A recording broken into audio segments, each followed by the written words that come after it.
Aleister Crowley. An introduction.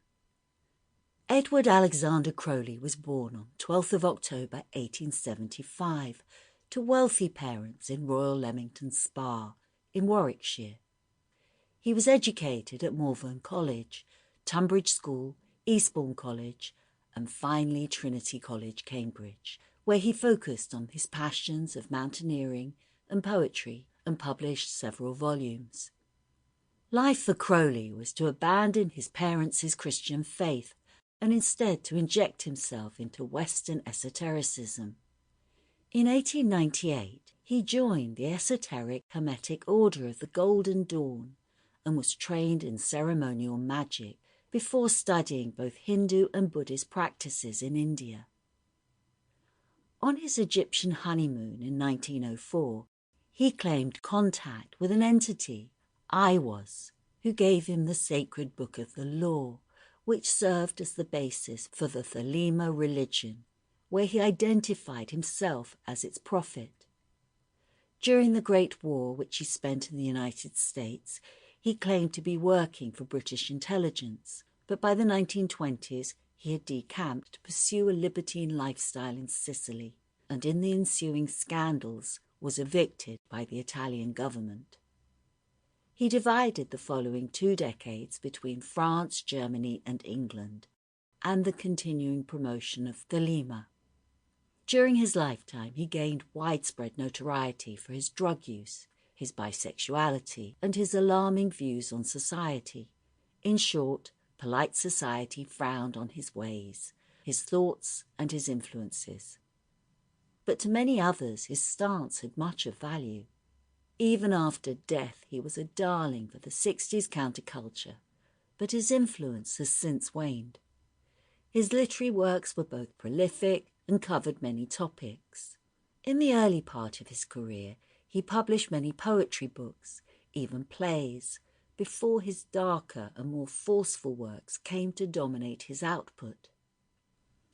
Aleister Crowley died on the 1st of December 1947 at Hastings in England. He was 72.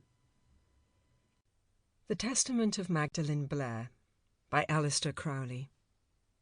Chapter 1. In my 3rd term at Newnham, I was already Professor Blair's favourite pupil. Later, he wasted a great deal of time praising my slight figure and my piquant face, with its big round grey eyes and their long black lashes. But the first attraction was my singular gift. Few men, and I believe no other women, could approach me in one of the most priceless qualifications for scientific study, the faculty of apprehending minute differences. My memory was poor, extraordinarily so. I had the utmost trouble to enter Cambridge at all. But I could adjust a micrometer better than either students or professor, and read a vernier with an accuracy to which none of them could even aspire. To this I added a faculty of subconscious calculation which was really uncanny. If we're engaged in keeping a solution between, say, 70 degrees and 80 degrees, I had no need to watch the thermometer. Automatically I became aware that the mercury was close to the limit, and would go over from my other work and adjust it without a thought. More remarkable still, if any object were placed on my bench without my knowledge and then removed, I could, if asked within a few minutes, describe the object roughly, especially distinguishing the shape of its base and the degree of its opacity to heat and light. From these data, I could make a pretty good guess at what the object was. This faculty of mine was repeatedly tested, and always with success. Extreme sensitiveness to minute degrees of heat was its obvious cause. I was also a singularly good thought-reader. Even at this time, the other girls feared me absolutely. They need not have done so. I had neither ambition nor energy to make use of any of my powers.